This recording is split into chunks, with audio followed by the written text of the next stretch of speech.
സുവർണ കഥകളിലേക്ക് സ്വാഗതം. കഥ അമ്മിണി. എഴുതിയത് മനു ജോസഫ്. തോറാന പെരുന്നാളിന് 2 ദിവസം മുമ്പ് മഴ പെയ്തു തോർന്നൊരു വൈകുന്നേരം മുലകുടി മാറാത്ത 4 കുഞ്ഞുങ്ങളുമായി അമ്മിണി ഗേറ്റ് കടന്നു വന്നു. ഗോഡ്ഫാദർ സിനിമയിൽ കൊച്ചമ്മിണി 2 കുട്ടികളെയും കൊണ്ട് ഗേറ്റ് മലർക്കെ തുറന്ന് അഞ്ഞൂറാൻ്റെ മുന്നിലേക്ക് വരുന്നതുപോലെ ഒരു രംഗം. അവൾക്കും മക്കൾക്കും കൂടി തീരെഴുതി കൊടുത്തതാണോ ഇവിടമെന്ന് അവളുടെ വരവ് കണ്ടപ്പോൾ തോന്നി. അത്രയ്ക്ക് ഗംഭീരമായിരുന്നു ആ വരവ്. അവകാശികളുടെ എണ്ണം ഇങ്ങനെ കൂടിയാൽ തൻ്റെ അവസ്ഥ എന്താകുമെന്നാലോചിച്ച് ഞാൻ സിസറിൻ്റെ പാക്കറ്റ് തുറന്നു. അതിൽ അവശേഷിച്ച സിഗരറ്റിന് തീ കൊടുത്തു. സിസറിൻ്റെ കവർ ഇടതുകൈ കൊണ്ട് ചുരുട്ടി ഒരു ബോള് പോലെയാക്കി ബാൽക്കണിയിൽ നിന്ന് താഴേക്ക് നീട്ടിയെറിഞ്ഞു. വീടിരിക്കുന്ന 5 സെന്റ് സ്ഥലത്തിൻ്റെ അതിർത്തി കടന്ന് തൊട്ടപ്പുറത്തുള്ള അമേരിക്കക്കാരൻ്റെ കാടുപിടിച്ചു കിടക്കുന്ന സ്ഥലത്തിൻ്റെ അതിർത്തിയിൽ നിൽക്കുന്ന ഇലുമ്പിപ്പുളിയുടെ ഇലകൾക്കിടയിൽ ചെറിയ അനക്കങ്ങളുണ്ടാക്കി ആ പന്ത് കാട്ടിലൊളിച്ചു. ഇവിടെ നിന്ന് ഞാൻ ഇങ്ങനെ കണക്കില്ലാതെ പുകച്ചു തള്ളിയ സിഗരറ്റിൻ്റെ കൂടുകൾ എത്രയോ എണ്ണം മണ്ണിൽ അലിഞ്ഞുമല്ലാതെയും കിടപ്പുണ്ടാകും. മറ്റുള്ളവർ കാട് കയ്യേറുമ്പോൾ സ്വന്തം സ്ഥലം പ്രകൃതിക്ക് വിട്ടുകൊടുത്ത ആ മനുഷ്യനെ സ്മരിക്കാതെ വയ്യ. എന്തായാലും കുറച്ചു ദിവസങ്ങൾക്കു ശേഷം അമ്മിണിയെ കണ്ടപ്പോൾ മനസ്സിനൊരു സന്തോഷം. ഈ വീട്ടിൽ ആകെ എന്നെ കേൾക്കുന്നത് അമ്മിണി മാത്രമായിരുന്നു. എൻ്റെ വർത്തമാനം അവളെയും ബോറടിപ്പിച്ചു കാണും. ഒരു ദിവസം ഒന്നും മിണ്ടാതെ അവൾ പോയി. പിന്നെ ഇന്നാണ് നേരിൽ കാണുന്നത്. 2 ആഴ്ച മുന്നേ വരെ മിക്കവാറും എല്ലാ ദിവസവും ഊരു ചുറ്റലൊക്കെ കഴിഞ്ഞ് രാത്രി ഒരു 8-8:30 മണിയാകുമ്പോൾ അടുക്കളപ്പുറത്ത് അവൾ എത്തിയിട്ടുണ്ടാകും. എവിടെ എനിക്കുള്ള ഭക്ഷണം എന്ന് മുരളും. എന്തേലും കിട്ടുന്നതുവരെ ഒരിരിപ്പാണ്. തൻ്റെ അവകാശം ചോദിച്ചു മേടിച്ചതുപോലെ അത്താഴവും കഴിഞ്ഞ് മുഖവും തടവി കുറച്ചു നേരം ഈ ബാൽക്കണിയിൽ എൻ്റെ മേശയ്ക്ക് താഴെ ഞാൻ കഴിച്ചതിൻ്റെ ബാക്കി വല്ലതും വീണു കിടപ്പുണ്ടെങ്കിൽ അതും കഴിച്ച് എന്നെ നോക്കി എൻ്റെ അടുത്തിരിക്കും. പകുതി കുടിച്ച റമ്മിൻ്റെ ഗ്ലാസ് നിനക്ക് വേണോടി എന്ന് ചോദിച്ച് ഞാൻ അവൾക്ക് നേരെ നീട്ടും. അവൾ മുഖം ഒരു വശത്തേക്ക് തിരിച്ച് വേണ്ടെന്നറിയിക്കും. ഒറ്റവലിക്ക് ബാക്കിയുള്ളതും കുടിച്ചു തീർത്ത് അടുത്ത പെഗൊഴിച്ച് കുപ്പിയിലേക്ക് നോക്കി തീരാറായല്ലോ എന്ന് നെറ്റി ചുളിച്ച് ഇതുകൊണ്ട് ഒരാഴ്ച കൂടി പോകണമല്ലോ എന്നാലോചിച്ച് അമ്മിണിയോട് വാചാലനാകും. പറഞ്ഞതു തന്നെ പിന്നെയും പറഞ്ഞ് ഞാൻ കട്ടിലിലേക്ക് മലക്കും. ചിലപ്പോൾ എൻ്റെ കൂടെ കട്ടിലിൽ ചുരുണ്ടുകൂടും. അല്ലെങ്കിൽ എല്ലാം കേട്ടൊരു പോക്കാണ്. പക്ഷേ പള്ളയിലുണ്ടായിരുന്നെന്ന് കണ്ണു തുറക്കാത്ത 4 എണ്ണത്തെയും കൊണ്ട് വന്നപ്പോഴാണ് സത്യം പറഞ്ഞാൽ ഞാൻ അറിഞ്ഞത്. എൻ്റെ അമ്മിണി, എന്തായാലും നീ വന്നൂലോ. ഈ ബെന്നിച്ചായന് സന്തോഷമായി. നിനക്ക് എന്നോടെങ്കിലും ഒരു വാക്ക് പറയാമായിരുന്നു. ഞാൻ പറഞ്ഞത് അവൾ കേട്ട ഭാവം നടിച്ചില്ല.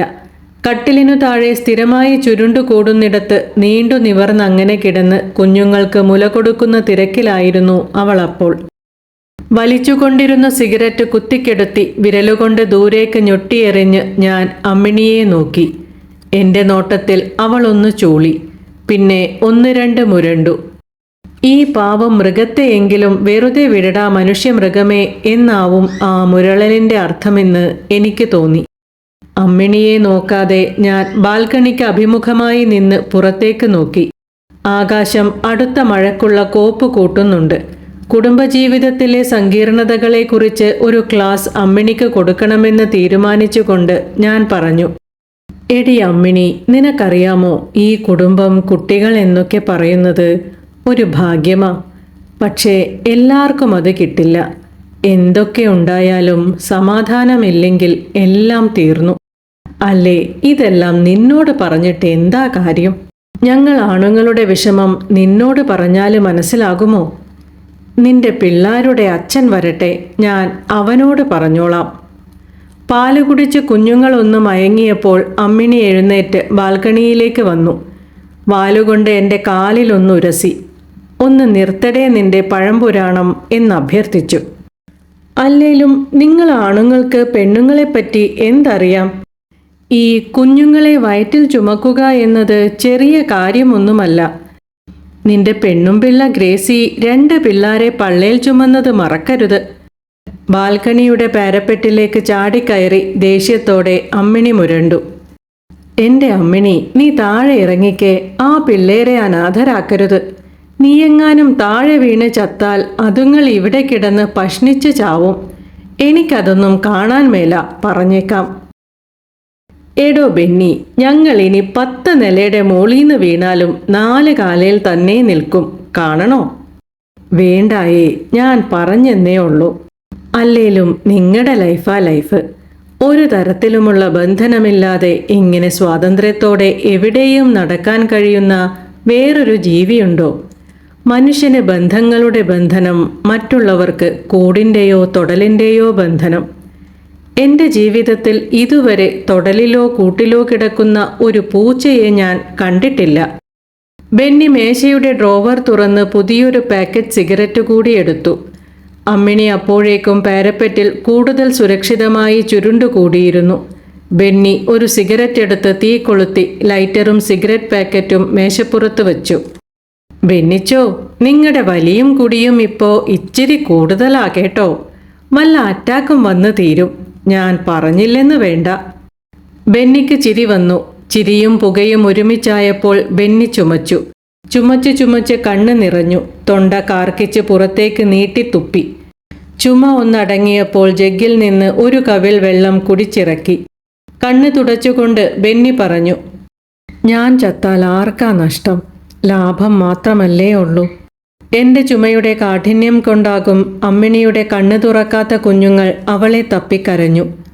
അമ്മിണി ഈ മനുഷ്യൻ്റെ ഒരു കൊര എന്ന് പുലമ്പി പാരപ്പെറ്റിൽ നിന്നും ചാടി കുഞ്ഞുങ്ങളുടെ അടുത്തേക്ക് ചെന്നു. അമ്മയുടെ ചൂടറിഞ്ഞ കുഞ്ഞുങ്ങൾ ഇരുട്ടിൽ മുലക്കാമ്പിൽ അഭയം തേടി കരച്ചിലൊതുക്കി. മുറിയുടെ വാതിൽ തെല്ലൊന്നു ചാരി ബാൽക്കണിയിൽ മേശപ്പുറത്തേക്ക് കാല് പൊക്കിവെച്ച് ഞാനിരുന്നു. പുറത്ത് നൂലുപോലെ മഴ ചാറുന്നുണ്ട്. ഇതുപോലൊരു ജൂലൈ മാസത്തിലാ ഞാൻ ഗ്രേസിയെ കെട്ടുന്നത്. ആ തണുത്ത നൂലിഴകളിലൊന്നിൽ ഗ്രേസിയുടെ കഴുത്തിൽ കെട്ടിയ മിന്നു തിളങ്ങി. മിശിഹായുടെ നിയമവും തിരുസഭയുടെ കൽപ്പനയുമനുസരിച്ച് തുടങ്ങിയ കുടുംബജീവിതം ഇന്ന് ഒരു വീടിനുള്ളിൽ പരസ്പരം മിണ്ടാതെ 2 മുറികളിലായി കഴിയുന്നു. അവളും അവളുടെ അമ്മയും താഴെ, ഞാൻ ഇവിടെ ഈ മുറിയിലും ബാൽക്കണിയിലും മാത്രമായി ഒതുങ്ങി. മുമ്പ് പിള്ളാരെയെങ്കിലും കാണാമായിരുന്നു. അവർ പഠിക്കാൻ പോയതോടുകൂടി അതും നിന്നു. സമയാസമയങ്ങളിൽ ലഭിക്കുന്ന ഭക്ഷണവും മാസം തോറും കിട്ടുന്ന 4 കുപ്പിയും ആവശ്യത്തിന് സിഗരറ്റുമൊക്കെ വലിച്ചും കുടിച്ചും തീർത്ത് ഉള്ള ജീവനെ മുന്നോട്ട് കൊണ്ടുപോകുന്നു. പുറത്തുനിന്ന് നോക്കുന്നവർക്ക് കാനാഡിയിലെ ബെന്നിയും ഗ്രേസിയും പണ്ടേ മാതൃകാ ദമ്പതികളാണ് എന്നതാണ് ഏറ്റവും വലിയ തമാശ. ബെന്നിക്ക് ഒന്നുറക്കെ ചിരിക്കാൻ തോന്നി. അമ്മിണിയുടെ കുഞ്ഞുങ്ങൾ ഉണർന്നാലോ എന്നോർത്ത് ബെന്നി വാ പൊത്തി. കുഞ്ഞുങ്ങൾക്ക് പാല് കൊടുത്തുറക്കി അമ്മിണി ബാൽക്കണിയിലേക്ക് വന്ന് മേശപ്പുറത്ത് ചാടിക്കയറി മൂരി നിവർത്തി. എൻ്റെ കാലിനോട് ചേർന്ന് മഴ പെയ്യുന്നതും നോക്കി മുരണ്ട് അവളിരുന്നു. എറിച്ചിൽ വെള്ളം മുഖത്തടിച്ചപ്പോൾ അമ്മിണി ചിണുങ്ങി എൻ്റെ മടിയിലേക്ക് കയറിയിരുന്നു. ഞാൻ അവളുടെ നെറുകയിൽ പതുക്കെ തലോടി. കണ്ണുകൾ പകുതി അടച്ച് അവൾ എൻ്റെ മടിയിൽ ചുരുണ്ടുകൂടി. കല്യാണം കഴിഞ്ഞ ആദ്യ നാളുകളിലൊക്കെ ഇതുപോലെ ഒരു തവണയെങ്കിലും മഴ കണ്ടിങ്ങനെ കാനാഡിയിലെ ബാൽക്കണിയിലിരിക്കണമെന്ന് ആഗ്രഹിച്ചിട്ടുണ്ട്. അവൾ എൻ്റെ തോളിലേക്ക് ചാഞ്ഞു കിടന്ന് കാര്യങ്ങൾ പറയണമെന്ന് കൊതിച്ചിട്ടുണ്ട്. ഇടയ്ക്ക് എൻ്റെ നെഞ്ചത്തെ രോമങ്ങളിൽ വിരലോടിച്ച് ചിക്കിപ്പെറുക്കണമെന്ന് മോഹിച്ചിട്ടുണ്ട്. അവളുടെ മുടിയിഴകളിലെ കാച്ചിയ എണ്ണയുടെ മണം എൻ്റെ സിരകളിൽ ആനന്ദം നിറയ്ക്കുമ്പോൾ മഴ ഞങ്ങൾക്കിടയിലാകണമെന്ന് ആശിച്ചിട്ടുണ്ട്. എങ്ങനെയൊക്കെയോ ഇവിടം വരെ എത്തി. മഴയുടെ ഈറൻ കണ്ണിൽ നോവ് പടർത്തി. എൻ്റെ ശബ്ദമിടറുന്നത് അമ്മിണിക്ക് മനസ്സിലായി കാണും. ആ, അതൊക്കെ പോട്ടെ. അമ്മിണി കൊച്ചേ, ചോദിക്കാൻ മറന്നു. ഈ 4 എണ്ണത്തിൻ്റെ അവകാശി ആരാ? മുമ്പൊരിക്കൽ നിന്റെ കൂടെ ഇവിടെ വന്ന മുതുകിൽ ചെമ്പൻ രോമങ്ങളുള്ള ആ സുന്ദരനാണോ? അമ്മിണിക്ക് നാണം വന്നു. പിള്ളാരെ കണ്ടപ്പോഴേ എനിക്ക് സംശയമുണ്ടായിരുന്നു. അവൻ നല്ലവനാടി, എനിക്കറിയാം, ശാന്തന. ആരോടും വഴക്കിനൊന്നും പോകുന്നത് ഞാൻ കണ്ടിട്ടില്ല. ചിലരുണ്ട് വഴക്കും വക്കാണവുമായി നടക്കും. നിനക്ക് നന്നായി ചേരും. ബെന്നി അമ്മിണിയുടെ നെറുകിൽ തലോടിക്കൊണ്ട് ഒരു സിഗരറ്റ് എടുത്ത് തീ കൊളുത്തി ഒന്ന് ആഞ്ഞു വലിച്ചു. പുകമണം അടിച്ച മാത്രയിൽ അമ്മിണി ബെന്നിയുടെ മടിയിൽ നിന്നെഴുന്നേറ്റ് മേശപ്പുറത്ത് ചാടി. ബെന്നിച്ച, എനിക്ക് സിഗരറ്റിൻ്റെ മണം ഒട്ടും പിടിക്കുന്നില്ല കേട്ടോ. നീ പിണങ്ങല്ലേ അമ്മിണി കൊച്ചേ, ദാ ഞാൻ കെടുത്തിയേക്കാം. ഒന്നുകൂടി ആഞ്ഞു വലിച്ച് ബെന്നി മേശയിലെ ആഷ്ട്രേയിൽ സിഗരറ്റിൻ്റെ തീ കുത്തിക്കെടുത്തി. പിന്നൊരു കാര്യം, സ്വന്തം കുടുംബത്തിലെ കാര്യത്തിൽ ഒരു തെണ്ടിയെയും ഇടപെടുത്തരുത്. ഇച്ചിരി ബുദ്ധിമുട്ടായാലും അവനോൻ്റെ കാര്യം അവനോൻ തന്നെ നോക്കുക. തമ്മിലുള്ള ഐക്യം പോയാൽ ദാണ്ടെ എൻ്റെ അവസ്ഥയാകും. എടോ കാനാടി ബെന്നി, ഞങ്ങൾ പൂച്ചകൾ നിങ്ങൾ മനുഷ്യന്മാരെ പോലെ അല്ല എന്ന കാര്യം ആദ്യം മനസ്സിലാക്കണം. പിന്നെ നിങ്ങൾ തമ്മിൽ ഉണ്ടാക്കുന്ന സമാധാനക്കേട് പോലെ ഞങ്ങൾക്കിടയിൽ ഉണ്ടാകാറില്ല. ദേഷ്യം വന്നാൽ അടിച്ചോ കടിച്ചോ അങ്ങ് തീർക്കും. ഓ, ഞാനൊന്നും പറയുന്നില്ല. നിങ്ങൾ വലിയ പുണ്യാളന്മാര്, നമ്മൾ മനുഷ്യര് കൊള്ളാത്തോര്. വയറ് തടവി ബെന്നി അകത്തെ ചുവരിൽ ക്ലോക്കിലേക്ക് നോക്കി. മണിക്കൂറും മിനിറ്റും സമയത്തെ 4 ഭാഗിച്ച് 3-ാം ഖണ്ഡത്തെ കുത്തി നോവിക്കുന്നു. അതിൻ്റെ നൊമ്പരം വയറിലേക്കും പടർന്നിരിക്കുന്നു. അത്താഴവുമായി ആരോ പടി കയറുന്നു. ബെന്നി കാത് കൂർപ്പിച്ചു. ഗ്രേസിയാണ്. അത്താഴം മേശപ്പുറത്ത് വെച്ച് ഒരു ചുമച്ച് മുന്നേ കഴിച്ച പാത്രങ്ങളുമായി ഗ്രേസി പോകാനൊരുങ്ങി. കറിയുടെ മണം മൂക്കിലടിച്ചപ്പോൾ അമ്മിണി മുരണ്ടു. എന്തോ ചോദിക്കാനാഞ്ഞു. ശബ്ദം പുറത്തേക്ക് വരാതെ ബെന്നിയുടെ തൊണ്ടയിൽ കുടുങ്ങിയിടറി. പിള്ളേര് വിളിച്ചായിരുന്നോ? സുഖമായിരിക്കുന്നു. മറ്റെന്തെങ്കിലും ചോദിക്കുന്നതിനു മുമ്പേ ഗ്രേസി പടിയിറങ്ങി താഴോട്ട് പോയി. അമ്മിണി അത്താഴത്തിൻ്റെ മണം പിടിച്ച് വീണ്ടും മുരണ്ടു. ബെന്നിച്ചോ, വാ, നമുക്കെന്തേലും കഴിച്ചിട്ട് സംസാരിക്കാം. ബെന്നി കസേരയിൽ നിന്നെഴുന്നേറ്റു. കൈ കഴുകി അത്താഴവും എടുത്ത് മേശപ്പുറത്ത് നിരത്തി. അമ്മിണി അരികെയിരുന്നു. ബെന്നി ബാൽക്കണിയിൽ നിന്ന് അമ്മിണിയുടെ പാത്രമെടുത്ത് അവളുടെ അരികെ വെച്ചു. പിന്നെ ബെന്നിച്ച, പിള്ളാർക്ക് പാല് കൊടുക്കാനുള്ളതാ. പഴയ പോലെ എന്തേലും തന്നാൽ പോരാ. ബെന്നി ചിരിച്ചു. പകുതി നിനക്ക്, പകുതി എനിക്ക്. ബെന്നി തൻ്റെ അത്താഴം 2 പകുത്ത് ഒരു പകുതി അമ്മിണിയുടെ പാത്രത്തിലേക്ക് പകർന്നു. അമ്മിണി കഴിക്കുന്നത് കണ്ടപ്പോൾ ബെന്നി തൻ്റെ പാത്രത്തിൽ നിന്ന് കുറച്ചുകൂടി അവൾക്കായി നീക്കിവെച്ചു. ഭക്ഷണം കഴിഞ്ഞ് കൈ കഴുകി പാത്രവും കഴുകി വെച്ച് തിരികെ വന്നപ്പോഴും അമ്മിണി കഴിക്കുകയായിരുന്നു. ബെന്നി ഒരു സിഗരറ്റ് കത്തിച്ച് ബാൽക്കണിയുടെ അങ്ങേ മൂലയിലേക്ക് നീങ്ങി നിന്ന് അമ്മിണി കഴിക്കുന്നതും നോക്കി നിന്നു. സിഗരറ്റിൻ്റെ മണം മൂക്കിലടിച്ചെങ്കിലും അമ്മിണി മുരണ്ടില്ല. അവളുടെ ശ്രദ്ധ പാത്രത്തിൽ തന്നെയായിരുന്നു. അത്താഴം കഴിഞ്ഞ് മീശയും തടവി മേശപ്പുറത്ത് കിടക്കുമ്പോൾ അമ്മിണി ചോദിച്ചു, അല്ല ബെന്നിച്ച, എന്താ നിങ്ങൾ തമ്മിലുള്ള പ്രശ്നം? അമ്മിണിയുടെ ചോദ്യം ബെന്നി ശ്രദ്ധിച്ചില്ല. അയാൾ മറ്റെന്തോ ആലോചിച്ച് പുറത്തെ ഇരുട്ടിലേക്ക് നോക്കി നിൽക്കുകയായിരുന്നു. ബെന്നിച്ചോ? അമ്മിണിയുടെ ശബ്ദത്തിന് മൂർച്ച കൂടി. ഞാൻ ചോദിച്ചത് കേട്ടില്ലേ? തൻ്റെ പ്രശ്നങ്ങളുടെ ഭാണ്ഡമൊന്ന് തുറന്നു വെക്കടോ. അതിനുള്ളിലേക്ക് ഇച്ചിരി കാറ്റും വെളിച്ചവും കയറട്ടെ. ബെന്നിക്ക് ചിരി വന്നു. സിഗരറ്റ് കുത്തിക്കെടുത്തി ഇരുട്ടിൽ ഇലുമ്പിപ്പുളി മരത്തെ ലക്ഷ്യമാക്കി തൊടുത്തു. ഇലകളിൽ തപ്പിത്തടഞ്ഞ് മണ്ണിലേക്ക് വീഴുന്ന മഴത്തുള്ളികൾക്കൊപ്പം സിഗരറ്റിൻ്റെ കുറ്റിയും മണ്ണിനോട് ചേർന്നു. ബെന്നി കസേരയിലേക്ക് ചാരിക്കിടന്നു. അമ്മിണി അയാളുടെ മടിയിലേക്ക് തല ചായ്ച്ചു. അവളുടെ നെറുകയിൽ തലോടിക്കൊണ്ട് അയാൾ തൻ്റെ മനസ്സ് അവൾക്ക് മുന്നിൽ തുറന്നു. കൃത്യം പറഞ്ഞാൽ 3 വർഷമാകുന്നു ഈ ഏറുമാടത്തിലെ ജീവിതം തുടങ്ങിയിട്ട്. അതിനും എത്രയോ വർഷം മുമ്പ് പുകഞ്ഞു തുടങ്ങിയ അഗ്നിപർവ്വതമായിരുന്നു ഇവിടം. അതൊന്ന് പൊട്ടിയൊലിച്ച് നാടും നാട്ടുകാരും അറിയുന്നതിനു മുൻപ് സ്വയം ശിക്ഷ വിധിച്ച് ഞാൻ ഇങ്ങോട്ട് മാറി. എടോ, അവിടെയും ഇവിടെയും തൊടാതെ പറഞ്ഞാൽ എനിക്കെന്ത് മനസ്സിലാവാനാ? നീ ഒന്നടങ്ങ് പെണ്ണേ, പറയുവല്ലേ. അതിൻ്റെ ഇടയിൽ കയറി മാന്താതെ. കാനാടിക്കാര് പേരുകേട്ട ബിസിനസ്സുകാരായിരുന്നു. അപ്പാപ്പന്മാരുടെ കാലം തൊട്ടേ മലഞ്ചരക്ക് വ്യാപാരവും തടിക്കച്ചവടവും ഒക്കെ ആയിരുന്നു. ഞങ്ങൾ വീട്ടിൽ 2 മക്കളായിരുന്നു, ഞാനും ചേച്ചിയും. ചേച്ചി എന്നെക്കാൾ കുറേ മൂത്തതാ. അമ്മയെ കണ്ട ഓർമ്മ എനിക്കില്ല. എല്ലാം ചേച്ചിയായിരുന്നു.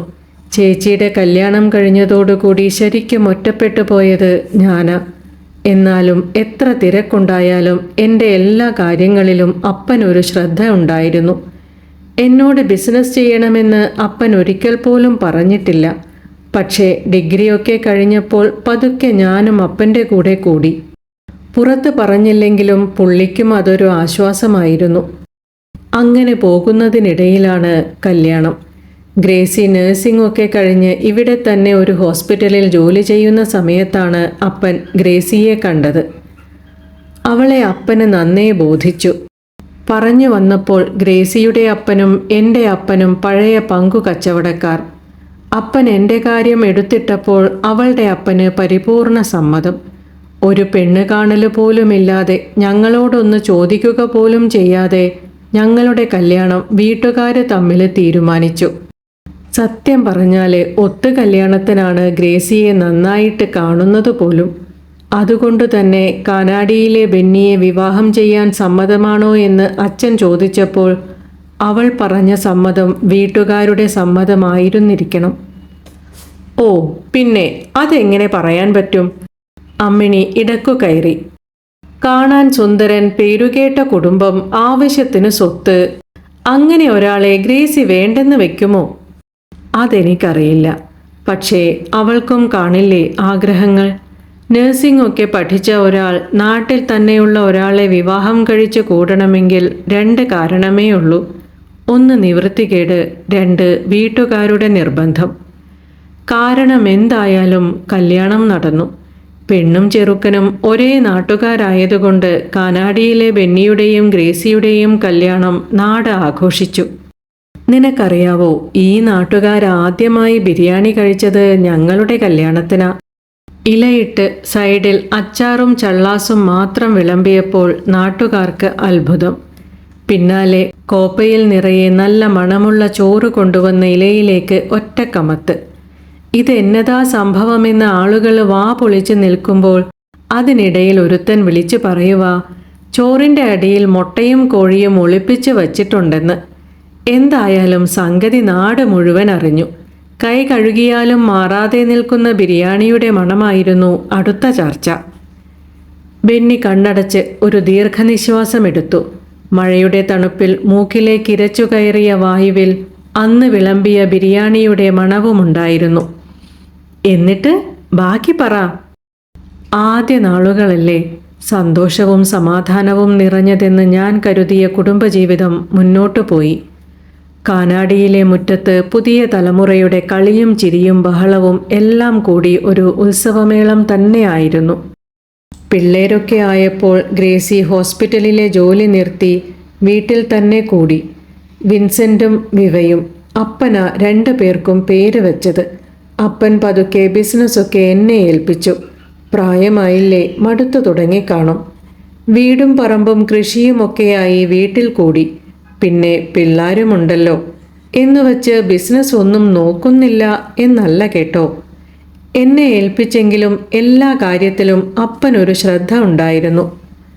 മക്കൾ 2 കുറച്ചു മുതിർന്നതിനു ശേഷം അവൾ വീണ്ടും ജോലിക്ക് പോയി തുടങ്ങി. ഞാൻ എതിർപ്പൊന്നും പറഞ്ഞില്ല. സ്വന്തമായിട്ട് 10 പൈസ ഉണ്ടാക്കുന്നത് നല്ലൊരു കാര്യമാണല്ലോ. ഒത്തിരി വർഷം ജോലി ചെയ്യാതിരുന്നോണ്ട് കുറേ അലഞ്ഞിട്ടാണ് ടൗണിലുള്ള ഹോസ്പിറ്റലിൽ ജോലി ശരിയായത് തന്നെ. എൻ്റെ ശ്രദ്ധ ബിസിനസ്സിൽ മാത്രമായി. അപ്പനെ പോലെ മലഞ്ചരക്കും തടിക്കച്ചവടവും എനിക്ക് വലിയ താല്പര്യമില്ലായിരുന്നു. പതുക്കെ അതൊക്കെ നിർത്തി റിയൽ എസ്റ്റേറ്റ് പരിപാടിയുമായി മുന്നോട്ടു പോകാനായിരുന്നു എനിക്കിഷ്ടം. അപ്പന് ഇഷ്ടമില്ലായിരുന്നു. ലാഭം കിട്ടും, പക്ഷേ കൈവിട്ടു പോയാൽ തിരിച്ചു പിടിക്കാൻ പ്രയാസമാണെന്നാണ് അപ്പൻ്റെ വാദം. ഒരിക്കൽ കച്ചവടം നടത്തി കയ്യിൽ കുറച്ചധികം പൈസ വന്നപ്പോൾ വാങ്ങിയതാ ഈ വീടും സ്ഥലവും. തറവാടുണ്ടായിട്ടും നീ എന്തിനാ കൊച്ചേ വീടും സ്ഥലവും വാങ്ങിയതെന്ന് അപ്പൻ ചോദിച്ചു. വല്ലപ്പോഴും ചങ്ങാതിമാരുമായി കൂടാനിരിക്കട്ടെ ഒരു സ്ഥലമെന്ന് ഞാൻ അങ്ങ് കാച്ചി. പിന്നെ അപ്പൻ ഒന്നും പറഞ്ഞില്ല. സ്ഥലമല്ലേ, എപ്പോ വിറ്റാലും ലാഭം തന്നെയാടാ എന്നൊരു ഉപദേശം മാത്രം. കച്ചവടത്തിൽ ലാഭം വന്നപ്പോൾ മറുവശത്ത് കുടുംബജീവിതത്തിൽ പരാജയം സംഭവിച്ചു. ഒരു ഘട്ടം കഴിഞ്ഞപ്പോൾ സമാന്തരമായി പോകുന്ന 2 പാളങ്ങൾ മാത്രമായി ഞാനും ഗ്രേസിയും. ആ പാളങ്ങളെ തമ്മിൽ കൂട്ടിമുട്ടിക്കാൻ അവക്കിടയിലുള്ള ചങ്ങല കൊളുത്തുകൾ. എല്ലാ കുടുംബത്തിലും ഉള്ളതുപോലെ ചെറിയ ഇണക്കവും പിണക്കവുമൊക്കെയായി അങ്ങനെ മുന്നോട്ടു പോകുന്ന സമയത്താണ് അപ്പൻ മരിക്കുന്നത്. കൃത്യമായി പറഞ്ഞാൽ വിൻസെൻ്റ് 10ാം ക്ലാസ്സിൽ പരീക്ഷ കഴിഞ്ഞ് റിസൾട്ട് കാത്തിരിക്കുന്ന സമയം. അപ്പൻ അങ്ങനെ പ്രത്യേകിച്ച് ആരോഗ്യ പ്രശ്നങ്ങളൊന്നുമില്ലായിരുന്നു. പിന്നെ എല്ലാറ്റിനും ഒരു കാരണം വേണമല്ലോ. ബാത്റൂമിൽ കാലു തെന്നി ഒന്ന് വീണു. 2 ദിവസം ഹോസ്പിറ്റലിൽ കിടന്നു. ഒന്നും പറയാതെ അങ്ങ് പോയി. അപ്പൻ്റെ മരണം എന്നെ വല്ലാതെ തളർത്തി. അപ്പൻ പറഞ്ഞതുപോലെ സ്ഥലക്കച്ചവടത്തിൽ എനിക്ക് കൈ പൊള്ളി. അത്രയും നാൾ ചവിട്ടി നിന്ന മണ്ണും കയ്യിലുണ്ടായിരുന്ന മണ്ണും ഒരു നിമിഷം കൊണ്ടങ്ങ് പോയി. ജയിക്കാൻ കഴിയാത്ത വിധം ഞാൻ തോറ്റുപോയി. കടത്തിന് മീതെ കടം. കടക്കാര് തിണ്ണകേറി നിരങ്ങാൻ തുടങ്ങിയപ്പോൾ എനിക്ക് തറവാട് വിൽക്കേണ്ടി വന്നു. ബെന്നിയുടെ കണ്ണ് നിറഞ്ഞു. അതിലൊരു തുള്ളി അമ്മിണിയുടെ തലയിലേക്ക് വീണ് രോമങ്ങൾക്കിടയിൽ ഒളിച്ചു. അമ്മിണി മുഖമുയർത്തി ബെന്നിയെ നോക്കി. അയാളുടെ കണ്ണുകളിലെ നനവ് അവൾ കണ്ടു. ബെന്നിച്ചോ, ഞങ്ങൾക്ക് വെള്ളം മാത്രമല്ല കണ്ണീരും അലർജിയാക്കേട്ടോ. തറവാട് കൊടുക്കാൻ വിഷമമായിരുന്നേൽ പിന്നെ ഈ വീടും സ്ഥലവും വിറ്റാൽ പോരായിരുന്നോ? ഈ 7 സെന്റും വീടും വിറ്റാൽ എന്ത് കിട്ടാനാ? അതും അന്ന് ആലോചിച്ചതാ. പക്ഷേ ബാക്കിയുള്ള പണത്തിന് പെട്ടെന്നൊരു വഴിയും കണ്ടില്ല. എന്തായാലും ഈ വീടുള്ളതുകൊണ്ട് എല്ലാവരും ഇങ്ങോട്ട് മാറി. ഈ കുഞ്ഞു വീട്ടിൽ പുതിയൊരു ജീവിതം ആരംഭിച്ചു. എല്ലാവരുടെയും ജീവിതത്തിലുണ്ടായ മാറ്റത്തോട് പൊരുത്തപ്പെടാൻ ആർക്കും കഴിഞ്ഞില്ല. ആരും അതിനുവേണ്ടി ശ്രമിച്ചില്ല എന്നതാണ് ശരി. എല്ലാം ഒന്ന് തിരിച്ചു പിടിക്കാനാവുന്നത്ര ശ്രമിച്ചു. പരാജയങ്ങൾ തുടർക്കഥയായപ്പോൾ കുടുംബത്തിലും സ്വരച്ചേർച്ചകൾ കൂടി വന്നു. പിള്ളാരെ ഓർത്തിട്ടാ, അല്ലേ പണ്ടേക്ക് പണ്ടേ ഞാൻ എങ്ങോട്ടെങ്കിലും പോയേനെ. 2 പേരും +2 കഴിഞ്ഞ് പഠിക്കാൻ മൈസൂർക്ക് പോയി. ഗ്രേസിയുടെ ചേച്ചിയും കുടുംബവും അവിടെയാണ്. അവരുടെ വീട്ടിൽ നിന്നാണ് 2 പേരും കോളേജിൽ പോകുന്നത്. ഒരു കണക്കിന് പറഞ്ഞാൽ അവരുടെ ഫീസുമൊക്കെ കൊടുക്കുന്നത് അവരാണ്. പിള്ളാര് പോയപ്പോൾ അവളുടെ അമ്മ ഇവിടെ നിത്യസന്ദർശകയായി. ഗ്രേസിയുടെ അപ്പൻ 1.5 കൊല്ലം മുമ്പാ മരിച്ചത്. അതിനുശേഷം താമസവും ഇവിടെ തന്നെ. ഒരു കണക്കിന് പ്രശ്നങ്ങൾ ഇവിടം വരെ എത്തിച്ചത് അവരാ. ഈ വീടും വിൽക്കുമോ എന്ന ഭയം ഇതിനോടകം തന്നെ ഗ്രേസിയുടെ മനസ്സിനെ പിടികൂടി. അതിനും കാരണം അവളുടെ അമ്മയായിരുന്നു. അവളോട് ഓരോന്ന് പറഞ്ഞ് എന്തൊക്കെ പ്രശ്നങ്ങൾ ഉണ്ടാക്കാമോ അതെല്ലാം ഉണ്ടാക്കി. ഒടുവിൽ ഈ വീടും സ്ഥലവും ഗ്രേസിയുടെയും മക്കളുടെയും പേരിൽ എഴുതി കൊടുക്കണമെന്ന് പറഞ്ഞപ്പോൾ ഞാൻ മറുത്തൊന്നും പറഞ്ഞില്ല. ഒരു നിബന്ധന മാത്രം, എൻ്റെ മരണം വരെ ഇവിടെ കഴിയണം. പഴയ പ്രതാപമില്ലെങ്കിലും മരിക്കുന്നെങ്കിൽ കാനാടി ബെന്നിയായി തന്നെ മരിക്കണം. അകം വേവുന്നത് പുറമറിയേണ്ട കാര്യമില്ലല്ലോ. അമ്മിണി, ഈ കുടുംബജീവിതം എന്ന് പറയുന്നതേ ഒരു സ്ഫടിക പാത്രം പോലെയാ. ഒന്ന് പൊട്ടിയാൽ തീർന്നു. കൂട്ടിയോജിപ്പിക്കുക നടക്കാത്ത കാര്യമാണ്. ഗ്രേസിയെ ഞാൻ കുറ്റപ്പെടുത്തുന്നില്ല. സൗഭാഗ്യങ്ങളെല്ലാം ഓരോന്നായി നഷ്ടപ്പെടുമ്പോൾ കയറിക്കിടക്കാനുള്ള ഇടം അതുകൂടി പോയാലുള്ള അവസ്ഥ അവൾ ചിന്തിച്ചിട്ടുണ്ടാകും. അല്ലെങ്കിൽ അവളുടെ അമ്മ ഓരോന്ന് പറഞ്ഞ് അവളെക്കൊണ്ട് ചിന്തിപ്പിച്ചിട്ടുണ്ടാകും. അവരെ സംബന്ധിച്ച് മകളുടെ ജീവിതമാണല്ലോ വലുത്. പക്ഷേ അമ്മിണി, ഗ്രേസിക്ക് എന്നെ മനസ്സിലാകുമായിരുന്നില്ലേ? അതോ ഞാനാണോ മനസ്സിലാക്കേണ്ടിയിരുന്നത്? ബെന്നിയുടെ കണ്ണ് പിന്നെയും നിറഞ്ഞൊഴുകി. ഇത്തവണ പക്ഷേ അമ്മിണി നോക്കുക പോലും ചെയ്തില്ല. കരയട്ടെ, അങ്ങനെയെങ്കിലും കുറച്ച് ആശ്വാസം ലഭിക്കട്ടെ എന്നവൾ വിചാരിച്ചിട്ടുണ്ടാകും. ബെന്നി മുണ്ടിൻ്റെ അറ്റം പിടിച്ച് മുഖം തുടച്ചു. ബെന്നിച്ചോ, ഒരു കാര്യം ചോദിക്കട്ടെ? പിള്ളാരെങ്ങനെയാ മിണ്ടാതെയായത്? മൈസൂര് പോകുന്നതുവരെ 2 പേരും സംസാരിക്കുമായിരുന്നു. എല്ലാറ്റിൻ്റെയും ഇടയിൽ എനിക്കാകെ ഉണ്ടായിരുന്ന ആശ്വാസം അതുമാത്രമായിരുന്നു. എൻ്റെ മോനോട് എന്നെപ്പോലെ ആകരുതെന്ന് ഞാൻ പറഞ്ഞിട്ടുണ്ട്. ആവാതിരിക്കട്ടെ. അവർ പോയപ്പോൾ മുതൽ ഞാൻ ഇവിടെ ഈ മുറിയിൽ മാത്രമായി ഒതുങ്ങി. നിനക്കറിയാമോ, എൻ്റെ സ്വന്തമെന്ന് ഞാൻ കരുതുന്ന എൻ്റെ മക്കൾ പോലും എൻ്റെ സ്വന്തമല്ല. എന്താ ബെന്നിച്ച ഈ പറയുന്നേ? ഒന്നുമില്ല അമ്മിണി, ഒന്നുമില്ല. എന്നോട് കൂടുതലൊന്നും ചോദിക്കരുത്. എനിക്കത് പറയാൻ വയ്യ. അവരെൻ്റെ മക്കളാ. അവര് എന്നെയാ അപ്പ എന്ന് വിളിക്കുന്നെ. എനിക്കത് മതി. കാണുന്നില്ലെങ്കിലും ഈ ബാൽക്കണിയിൽ നിന്ന് ഞാൻ അവരോട് എപ്പോഴും സംസാരിക്കും. ഒന്ന് ചെവിയോർത്താൽ അപ്പ എന്ന് വിളിക്കുന്നത് എനിക്കിപ്പോഴും കേൾക്കാം. അമ്മിണി ചെവി വട്ടം പിടിച്ച് ബെന്നിയെ നോക്കി. അയാൾ പറയാതെ നിർത്തിയ കഥ ആ കണ്ണുകളിലെ നനവിൽ നിന്നവൾ വായിച്ചു. ബെന്നി അമ്മിണിയെ നോക്കി അവളുടെ തലയിൽ തലോടി നെറുകയിൽ ഉമ്മ വച്ചുകൊണ്ട് പറഞ്ഞു, ഞാൻ പറഞ്ഞതൊന്നും നീ നിന്റെ സുന്ദരനോട് പോലും പറഞ്ഞേക്കരുത്. അവൻ്റെ മുന്നിലും ഒരു പരിഹാസപാത്രമായി ജീവിക്കാനുള്ള കെൽപ്പ് എനിക്കില്ല. അമ്മിണിയെ കയ്യിലെടുത്ത് ബെന്നി കട്ടിലിൽ വന്നിരുന്നു. എൻ്റെ അമ്മിണിക്കുട്ടി, ഞാനൊരു ചെറുതടിക്കുവാ കേട്ടോ, അല്ലേൽ ഉറക്കം വരികയില്ല. അതാ, നീയൊന്നും വിചാരിക്കല്ലേ. അമ്മിണി രണ്ടു കണ്ണും ചേർത്തൊന്നു മിന്നിച്ച് സമ്മതമറിയിച്ചു. ബെന്നി കട്ടിലിനടിയിലേക്ക് കൈയെത്തിച്ചു പരതി. കയ്യിൽ തടഞ്ഞ കുപ്പിയെടുത്ത് അതിൽ അവശേഷിച്ചതത്രയും ഒറ്റ വലിക്ക് കുടിച്ചു. അന്നനാളത്തിലേക്കൊഴുകിയ തീത്തൈലം ബെന്നിയുടെ ശരീരത്തെ ഒന്ന് വിറപ്പിച്ചു. കുപ്പി കട്ടിലിനടിയിലേക്ക് തന്നെയിട്ട് ബെന്നി അമ്മിണിയെ നെഞ്ചോട് ചേർത്ത് കട്ടിലിലേക്ക് ചാഞ്ഞു. അമ്മിണി, നീയും പിള്ളാരും എങ്ങോട്ടും പോകണ്ട. ഇവിടെ താമസിച്ചോ. ആരും ഒന്നും പറയത്തില്ല. ഇത് കാനാടി ബെന്നിയുടെ വീടാ.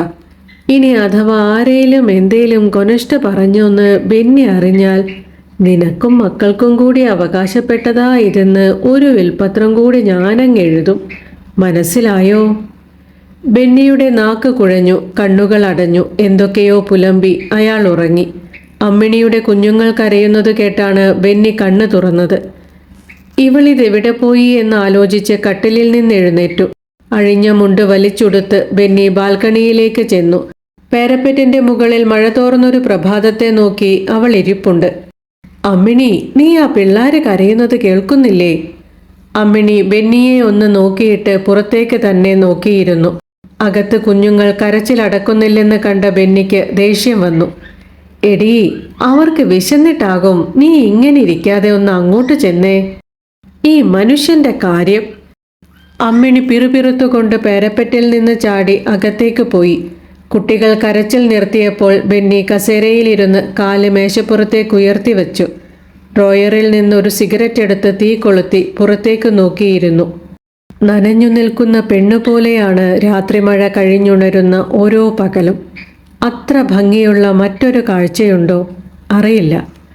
ആ കുളിരിൽ അങ്ങനെ ലയിച്ചു നിൽക്കുന്നൊരു ദിവസം കാനാടി ബെന്നിക്ക് മരിക്കണം.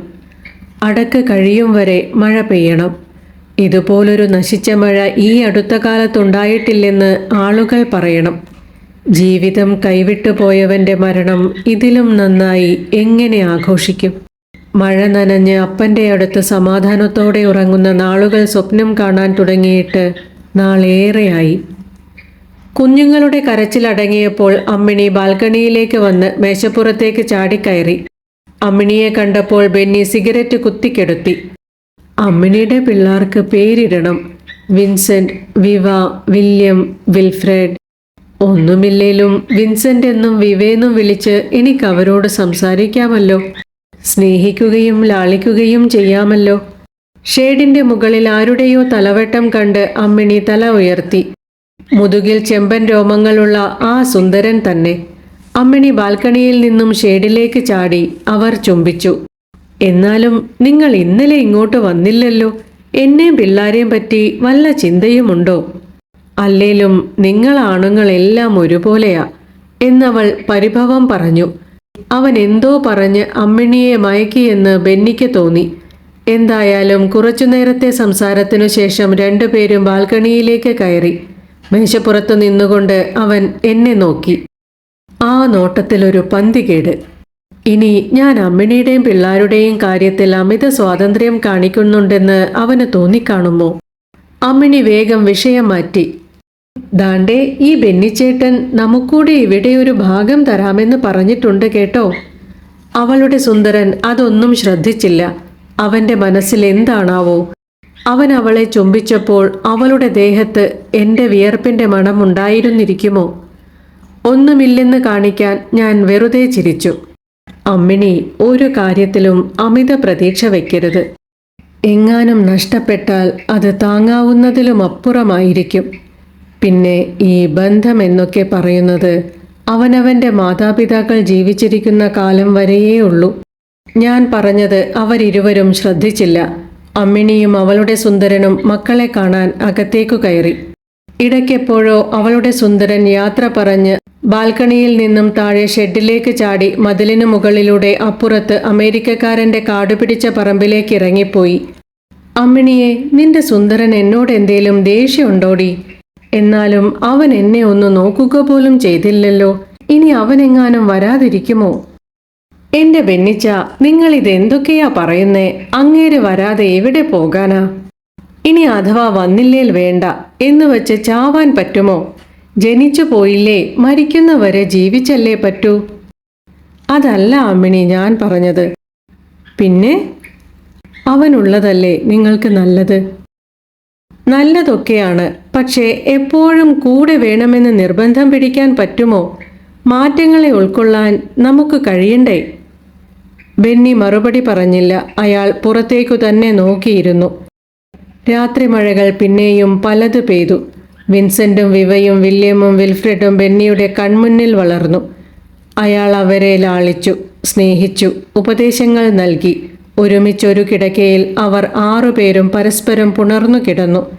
സമയാസമയങ്ങളിൽ കിട്ടുന്ന ഭക്ഷണം എല്ലാവരും ഒരുമിച്ച് പങ്കിട്ട് കഴിച്ചു.